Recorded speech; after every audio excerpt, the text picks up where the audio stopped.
these clips just aren't working today. They do that sometimes, don't they? Mm-hmm. Yes, they do. Cat can verify. Absolutely. Oh my Lord. Anyway, good morning everyone. Good morning. My message this morning is titled Health and the Omnis. And, you know, I thought I was kind of done with health when I wrote that to heal or not to heal. But then God said, nope, I got a little bit more for you.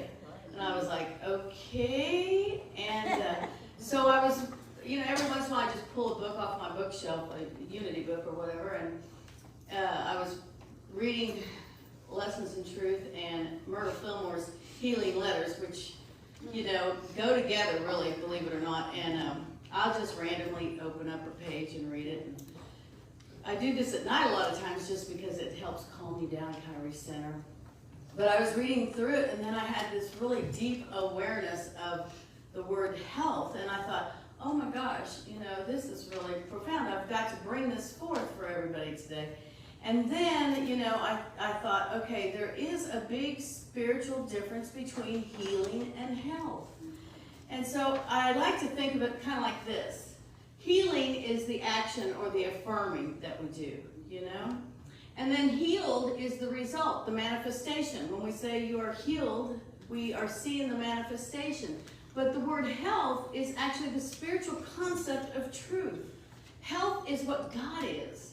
Health is that perfection that God has granted us with. So it's a spiritual word that we can use that is a powerhouse word, if you will, too. And that's when the Omnis came into my mind, because I thought, whoa, and if you don't know what the Omnis are, I'm going to explain it right now. We're going to start with the revealing word. The revealing word, wait, that's not right. This is from Adam's Smashing Power of Mind, I'm sorry. And this is what Fillmore wrote. It is necessary for the healer to establish himself in the consciousness that perfection is the only reality. There is only one presence and one power in the universe, God the good, omnipotent. So there's your omnis. The one power, the one presence, and omnipotent, all powerful. So, and we're going to look at these. But when we say our statement of being at the beginning of service, we are calling forth the idea of God as being the perfection that God is, that we all know and claim. But if we are made in the image and likeness of God, and we believe we are one with God, then guess what? We have them too, you know? Okay, so here's from the revealing word, omnipotence, infinite power. God is infinite power. All the power there is God, and all powerful is God. And so you think about that, because the word potent means power. So we see God as the powerhouse that God is. Then we look at omnipresence. God is mind, the presence of God everywhere. We know this. One mind contains all, and all ideas exist in one mind. God is everywhere present. There is no place where God is not. I love that little quip, you know, from Unity has used that always. There is no spot where God is not. And if you think about that, that's why we embrace the idea that God is in the trees, in the grass, God is in every creature. God is everywhere present, omnipresence. And the other thing you got to look at is, and all ideas exist in the one mind. So everything comes from the divine mind of God. It's all coming forth through that omnipresence and omnipotence that God is. And it's manifesting right here in front of us. And, you know, we were watching, what's that show?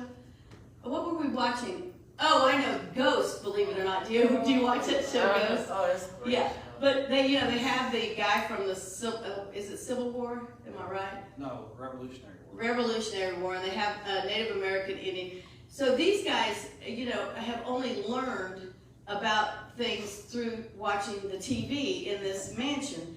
And I said to Warren, I said, you know, I never thought about it before, but just, because like somebody said he was going to go ride a bus. And the revolutionary guy says, oh, I know a bus. And then the Native American guy said, he said, well, what is a bus? And he goes, is that the thing with the red and the ladders? But think about all the words that we have put into our language since they were in existence.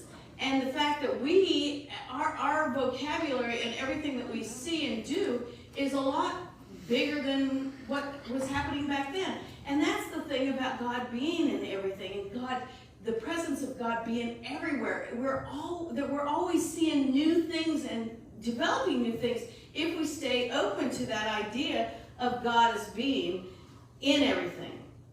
Okay, omnipresence. Next, God is in all, through all, and around all. Omnipresence is a spiritual realm that can be penetrated only through the most highly accelerated mind action, as in prayer. And this is turning within to prayer and meditation and feeling the essence of God within you, moving through you, as you, in everything and every breath, really, that you take. That's the presence of God. And then there's omniscience. God as omniscience is all-knowing, all knowledge. I like to remind myself that science is in that word, and that reminds me of the all-knowing. Omniscient, all-knowing, infinite knowledge and wisdom. Divine mind is omniscient. It knows all. So if God is everywhere present, and God has, and it all comes from that one mind, that divine mind, then guess what? It's all created in the knowledge and wisdom of God, manifesting it through us to bring it forth. And see, we are the lucky ones, because we get to get these ideas, and then we get to decide if we're going to manifest it here on this earth. You see what I'm saying? So when we think about health, we get to decide if we're going to manifest health, or we're just going to manifest some healing. Because healing's not going to take us to that perfection that God wants us to be. But it can take us on this journey to health, but we have to decide that we are health in order to manifest that health. Right? Correct. Right. Yeah. And health is not just healthy body.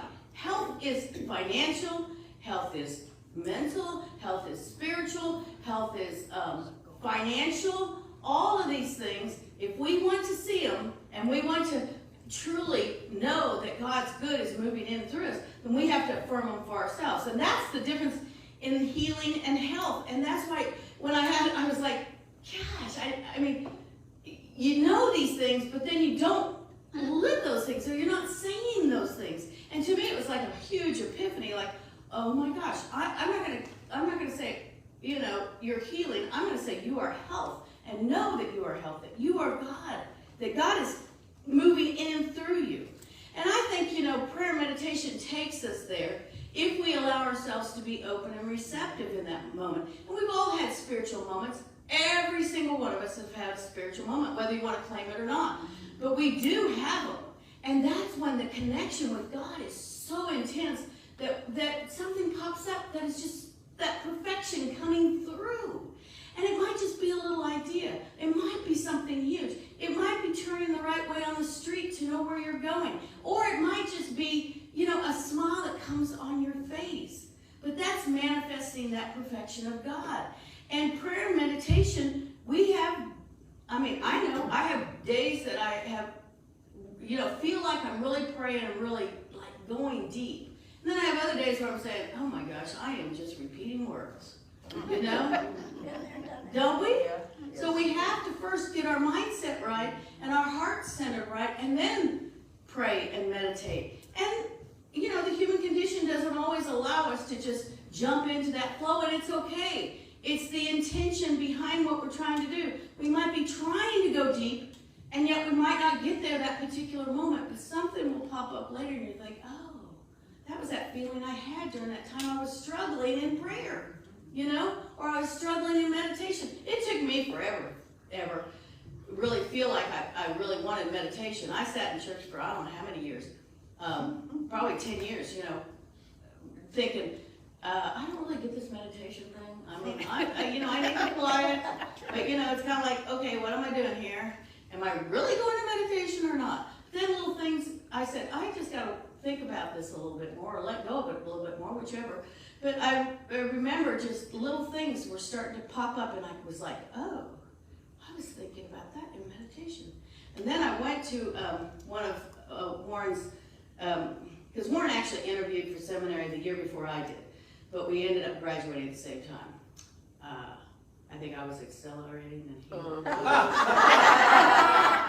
he kidding. He was working full-time at Kennedy, so he didn't get to go to classes like I did all the time. He had to schedule them in between his work schedule. But anyway, of course, we had 3 kids living at home, and his sister was living with us, everything, you know, so it's like, okay, you have to work full-time. But anyway, one of the gals that interviewed with him, she's a minister up in, I forgot, north somewhere. Up by Chicago, isn't it? Yeah. Anyway, really sweet person. Her name's Kitty, Reverend Kitty. Anyway, she did her chapel service, and we were there at Unity Village visiting that year because he was interviewing again, and she did her chapel service, which is a big thing. You know, you do 2 chapel services. That is huge, but in seminary. So she was doing the service, and she went into meditation, and that was the first time ever I went deep into meditation, and I came out with tears, and I went up to her, and she says, "Are you okay?" And I said, "Oh my gosh, I had this major breakthrough, and you did it." You know, but it was like her meditation just connected so deeply, and you never know when that's going to happen. But you have to stay open to that presence of God moving in and through you, and it can be a powerful thing.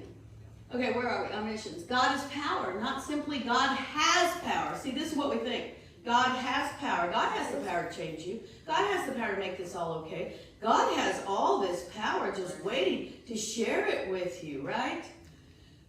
But God is power. That's what we have to remember. God is power. It's like God is health. In other words, all the power there is to do anything is God. We know this. We know it is all. God, the source of our existence, every moment, is not simply omnipotent, all-powerful, but God is omnipotence, all power. Same thing. God isn't just power part of the time. God is power all the time. Amen. Yes, and that's what we have to remember. Now, we are not all-powerful all the time. We can have moments of that, but we are not all-powerful in the sense that we call God omnipotence, you know.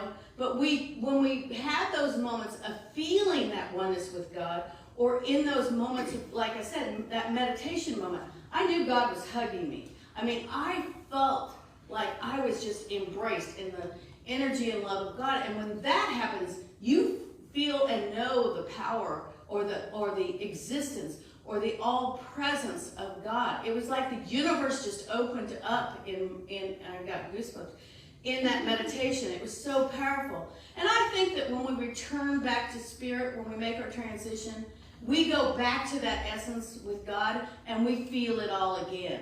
You know, we can feel that oneness. We can feel that all power. We can feel that all presence. We can know it.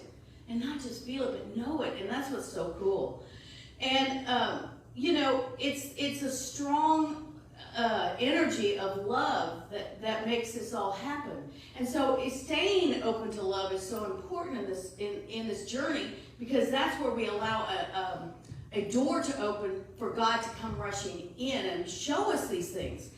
And when we think about it and engage in it and we feel that power, it shifts us from being cranky. It shifts us from making the wrong choices. It shifts us from saying any bad words. It shifts our whole energy, because we are now living in this essence of God, in the presence of God, and knowing that God's power is right here with us. Do you understand?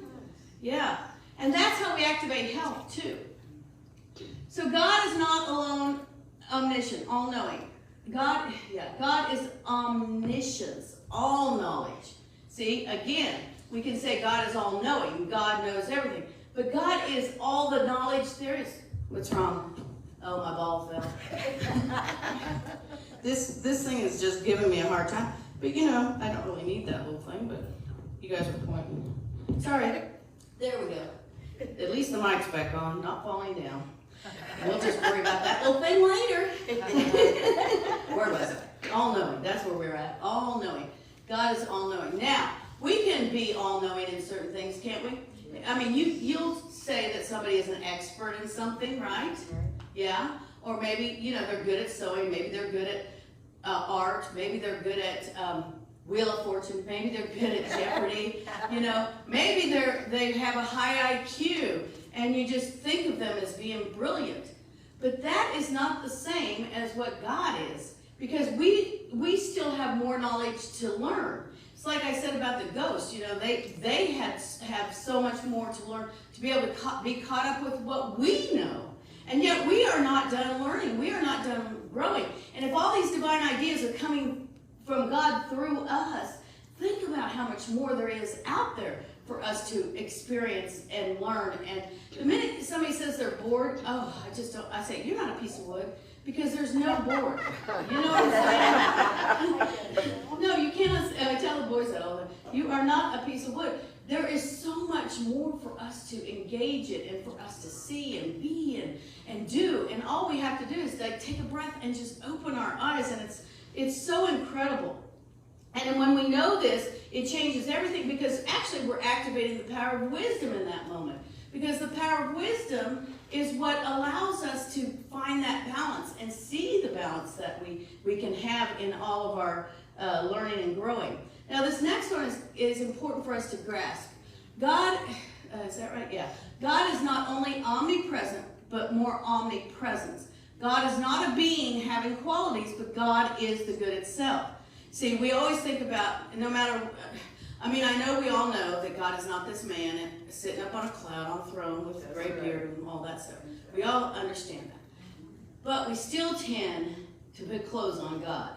Do you know what I mean? We do. We tend to see God as like this guy who's going to bless us with his magic wand every so often, and we are going to just, hallelujah, you know. But no, God is not even that. God is just there. It's just the energy that we breathe, the breath we breathe, the energy that we feel. It's just there. God is. And when you start saying that to yourself, I mean, that's a great mantra to use. I use that forever. I still do sometimes. But when you start saying God is, when you're driving down the street, God is, God is. I mean, you'll start seeing things you've never seen before. I guarantee you. You know, talking to somebody, before you get together with somebody, start saying, God is, God is. And when you start having a conversation with somebody, it'll be the best conversation you've ever had. And you'll learn things and know things, because you're opening up your mind to divine ideas coming through, instead of blocking it off from the physical. And that's what we tend to do with God. We tend to block off God because of the physical, instead of seeing God as just all. That God is just all. When we know that in the essence of the power, knowledge, and presence of God, which these are the three Omnis, is our beingness, just being, we can feel that power come rushing in through us to guide us and direct us to our higher good. Do you believe that? Yes. Yes. And we can always start with prayer or meditation or both to get us in that, to activate that for us. And then, like I said, take that breath. Use a mantra, whatever activates that energy. And everything that you can think of that is good, everything that you can think of that is good, when in its absolute perfection, goes to make up that invisible being we call God. Believe that. That's why when we start affirming that God isn't this person sitting here with us or holding our hand. No, God is that energy. Then guess what? We start seeing all that God is. It changes everything. And so what makes this possible? Because God is the source of all. And God is substance. God is the source of all and the substance to each and everything. Sitting on those pews, guess what? That's God. It's God energy that created this. God energy that brought us this church. God energy that makes us come to church. It's not Reverend Warren and I, calling you up every week and saying, you're going to show up on Sunday, aren't you? But God is pushing you out the door. God is saying, come on down to Unity and have a good time. Come on down and enlighten yourself. That's because God is under everything. God is the substance. Substance means, the substance of the word means stand under. So if you think of substance as being stand under everything is God, or through everything, I like to think of. But everything visible and invisible is God. Because God is, right? Right. But having the Omnis, God manifests in varying degrees that which we experience. So that those three things, the power, the presence, and the knowledge, we decide how much of that we are going to take in and how much of that we are going to actually see and live in our life. We get to decide, we get to choose, but there's a plethora more than what we are experiencing in this moment if we want to do that. And like our own experiences, we are the ones who choose what to experience by our own perspective or personality. And yet all of us contain all of what God is. Do you believe that? Yes. And I know you've heard this idiom about the ocean, right? We are all a drop in the ocean. And in that one drop is the ocean, right? Yes. Right? The very existence of that little drop of the ocean, the same stuff's in there.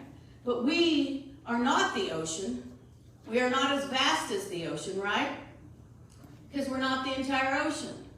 But think of God as being the entire ocean with everything that there is. And just because we are not the ocean does not mean we don't have the same essence within us that is contained in the ocean. So that means whatever's in God is in us.